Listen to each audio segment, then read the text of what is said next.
¿Cómo identificar una iglesia sana? ¿Cómo vos podés saber, ya sea que seas miembro de la iglesia o que seas un pastor o diácono que está sirviendo en la iglesia, cómo podés saber si tu iglesia realmente está haciendo todo lo que Dios quiere que sea? Hay muchas técnicas, hay muchos programas, hay infinidad de ideas sobre cómo debería ser una iglesia.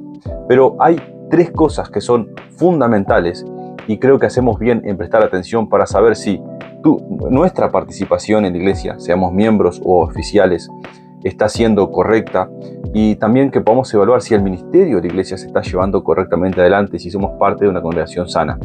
Estas tres cosas salen de algunas de las confesiones históricas del protestantismo que nos hablaban de tres características o tres marcas o tres cosas que son esenciales en una iglesia para decir que son una iglesia verdadera y que son una iglesia sana. Las tres cosas son las que siguen. En primer lugar, la predicación de la palabra o la correcta exposición del evangelio. Creo que es fundamental que una iglesia tenga una predicación expositiva. Ahora, antes de que se pongan quisquillosos, no estoy diciendo que todos tienen que predicar como Sugel Michelén o como quizás John MacArthur para que realmente sean una iglesia verdadera. El asunto es que toda la Biblia debe ser predicada en la iglesia de una manera tal que se conozca el evangelio y que las doctrinas fundamentales sean claramente expuestas. No solamente la iglesia las debe aceptar o confesar, sino que se deben predicar, proclamar, y se debe exigir que los miembros de la iglesia también confiesen esas verdades centrales. Por verdades centrales de la Biblia nos referimos a doctrinas tales como la Trinidad, la doble naturaleza de Cristo, la justificación solamente por fe, el creer en la muerte y resurrección de Cristo como su obra redentora, creer en la obra del Espíritu Santo y otras cosas por el estilo. Así que esa es una de las marcas fundamentales. Y creo también que no solamente se trata de que podamos identificar una iglesia sana, sino que es el mejor método para que la obra de Dios siga adelante. Si tenemos una iglesia que expone fielmente el evangelio, seguramente va a ser una iglesia que va a estar edificando a los creyentes y también alcanzando a otras personas que aún no conocen a Cristo, porque el evangelio va a ser expuesto en la iglesia. Ese evangelio va a ser creído en las casas, va a ser confesado en las casas y va a ser enseñado a otros, va a ser proclamado a otros en los lugares de trabajo de los creyentes, de estudio, en los vecindarios, en las reuniones con amigos, etc. La segunda característica fundamental de una iglesia saludable es que haya una correcta administración de los sacramentos, o como algunos le llaman, ordenanzas. Los sacramentos que nos propone el Nuevo Testamento, más bien que nos manda el Nuevo Testamento, son la Cena del Señor y el bautismo. Si estos dos sacramentos son bien administrados, entonces habrá, por consecuencia, también una iglesia saludable.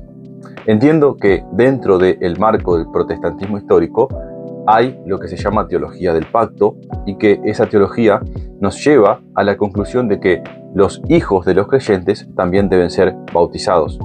Y ese sacramento se está de una manera también administrando correctamente porque es trinitario y está dentro de ese enfoque pactual. Ahora, tanto los presbiterianos, anglicanos, metodistas, luteranos, como los bautistas y pentecostales, todos somos credo bautista, es decir, que todos creemos en que hay que bautizar a los creyentes, más allá de que diferimos en el método y de que algunos también admiten el bautismo de los hijos de los creyentes. El bautismo debe ser administrado correctamente, es decir, debe ser trinitario, debe ser hecho una sola vez. Y debe ser ese paso que es previo a la inclusión a la iglesia visible. Es decir, que únicamente deben ser miembros de la iglesia aquellos que son bautizados. Ahora, los bautizados son los que tienen acceso entonces a la mesa del Señor. Y excluyendo nuevamente, porque no quiero meterme en debates, a saber que hay algunos que son paido-comunionistas. Yo no soy eso. Bueno, ni siquiera soy paido-bautista. Pero la cena del Señor debe ser reservada únicamente para los verdaderos creyentes. Y en el caso de los que son pactuales, sus hijos. Si son paido-comunistas, pero sí o sí tienen que ser creyentes. Y el sacramento debe ser retenido, es decir, es una manera de cortar la comunión con la congregación local a aquellos que no andan ordenadamente. Con esto no estoy diciendo que si pecaste entre semana, el pastor debería no servirte la cena. No es eso lo que estoy diciendo. Sino que más bien, si vos confesás ser cristiano, pero por tu conducta estás destruyendo esa profesión, entonces se te debería poner en disciplina y excluirte de la comunión del cuerpo de Cristo al participar de la cena del Señor. Y ahí llegamos al tercer punto fundamental que nos permite distinguir una iglesia saludable. Dijimos, en primer lugar, la exposición correcta de la palabra. En segundo lugar, la correcta administración de los sacramentos, bautismo y cena del Señor. Y en tercer lugar, el ejercicio de la disciplina eclesiástica, que tiene como corolario la existencia de algún tipo de gobierno. La iglesia, si es saludable, si es bíblica, si realmente anda en los principios de Cristo, tiene que tener un gobierno y tiene que tener un sistema de disciplina. Sé que hay distintos sistemas de gobierno. Hay iglesias que se rigen básicamente como si fuera algo democrático. Hay iglesias congregacionalistas, que no es lo mismo que un gobierno democrático. Hay iglesias que son presbiterianas y otros sistemas de gobierno que ustedes pueden analizar. El punto es que tiene que existir un sistema de gobierno y tiene que haber disciplina eclesiástica. Es decir, que a aquellos miembros que no andan ordenadamente se les debe llamar la atención. Presten atención que estoy diciendo disciplina, no estoy diciendo excomunión, porque la excomunión es, podríamos decir, la máxima censura que se aplica como resultado de la disciplina.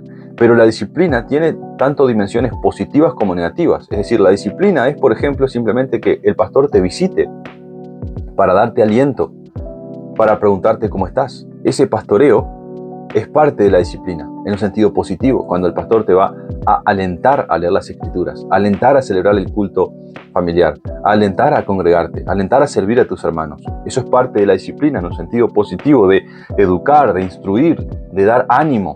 Tiene que haber eso. No puede ser que seas parte de una iglesia en la que nadie, ni siquiera el pastor, se interesa por ti y que le da lo mismo si vives o no vives conforme a la profesión de fe y a la obediencia a Cristo. Así que tiene que haber una disciplina eclesiástica y un sistema de gobierno. Creo que si los pastores y diáconos se ponen firmes en hacer que su iglesia manifieste, exhiba estas tres características, y si los miembros de la iglesia son conscientes de que eso es una iglesia saludable y promueven esto, entonces veremos un florecer de iglesias sanas en todo el mundo. ¿Qué te parece? ¿Cómo es tu iglesia? ¿Pensás que hay verdadera predicación del Evangelio? ¿Realmente se está administrando correctamente el bautismo y la cena del Señor? ¿Hay en tu iglesia algún tipo de disciplina eclesiástica? ¿O se te permite vivir como quieras sin problemas? Hacémelo saber en los comentarios. Si les interesa este tipo de análisis, les animo a también comentarlo y hacerme quizás otras preguntas y puedo compartir mi opinión y reflexiones con ustedes. Será hasta el próximo video.